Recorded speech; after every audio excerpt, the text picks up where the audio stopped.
নমস্কার, নিউজ ওড়িয়া 30 আপনাকে স্বাগত জানাচ্ছি। আমি গোবিন্দ মন্ডল। বর্তমান আমরা সেই স্থানে রয়েছি যে গত 7 এবং 8 ডিসেম্বর তারিখে যে দুর্বৃত্ত এসে এখানে ভাঙচুর, আগজনী এবং লুটপাট করেছে। সেই স্থানে আপনাদের বারংবার পাখাপাখি আমরা 7 থেকে 8টা নিউজ আপনাদেরকে বারংবার করে দেখাচ্ছি। সেই গ্রাউন্ড জিরোতে আমরাই পৌঁছেছি, আর গ্রাউন্ড জিরোর দৃশ্য আপনারা দেখতে পারবেন কিভাবে যে এখানে ব্যাপকভাবে যে ভাঙচুর করেছে এবং আগুন লাগিয়ে ঘর দুয়ার সব পুড়িয়ে দিয়েছে এবং লুটপাটও করেছে। বর্তমান বাঙালিরা এমপি 26 নম্বরে বাঙালিরা সর্বহারা হয়ে গিয়েছে। তার দৃশ্য আপনারা দেখলে একদম করুণ বিদারক দৃশ্য আপনাদের দেখলে আপনারা একদম কনফিউশন হয়ে যাবেন কিভাবে যেখানে ব্যাপকভাবে ভাঙা রোজা এবং লুটপাট করেছে এবং যে ঘর দুয়ার আপনি দেখতে পারবেন। এই যে একটা ঘরের দরজা রয়েছে, মূল্যবান যে দরজা, সেই দরজাকে কিভাবে পুড়িয়ে আগুন দিয়ে পুড়িয়ে দিয়েছে।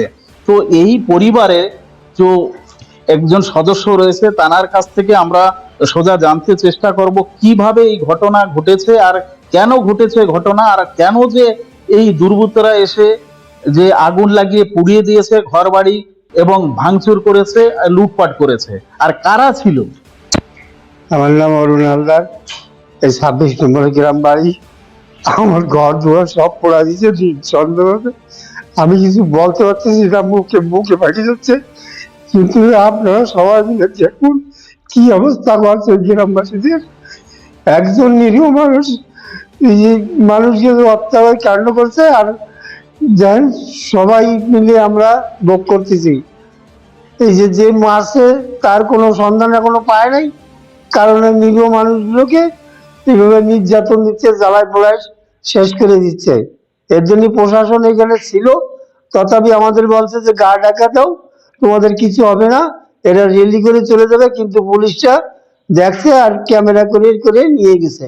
আর কিছু করার কিছু আমার নাই। আমরা সেই 26 নম্বর গ্রামে রয়েছি যেখানে ব্যাপক ক্ষয়ক্ষতি ঘটেছে এবং যারা বর্তমান যে পীড়িত অবস্থা রয়েছে তাদের সরকারের তরফ থেকে আশ্বাসন দেওয়া হয়েছে কি প্রশাসনের তরফ থেকে কিছু সহায়তা করবে, কিন্তু যেভাবে যে ক্ষয়ক্ষতি ঘটেছে তার যত অধিক পরিমাণে যদি ক্ষয়ক্ষতি ভরণ পোষণ সরকারের তরফ থেকে করে তাও কম। কেননা মানুষের মনে প্রবল দুঃখ রয়েছে, প্রচুর দুঃখ রয়েছে, কষ্ট রয়েছে। বিগত 60 বছর ধরে তারা এক এক টাকা যে গায়ের রক্তকে জল করে এক এক টাকা জোগাড় করে এত দূর পর্যন্ত পৌঁছে গিয়ে যে ঘর দুয়ার তৈরি করেছে তা সম্পূর্ণরূপে নষ্ট করে দিয়েছে।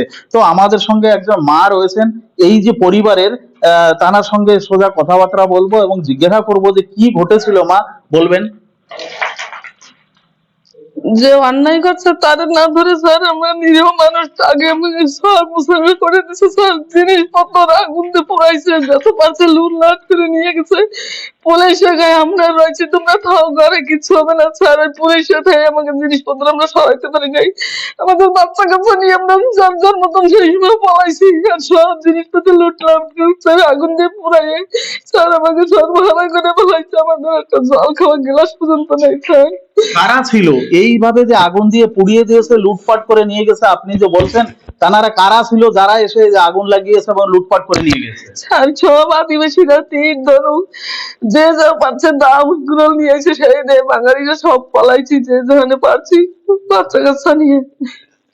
তারপরে আগুন ধরাই দিচ্ছে স্যার, লুটপাট করে নিয়ে গেছে, কিচ্ছু নেই। আমার নাম কমলা হালদার।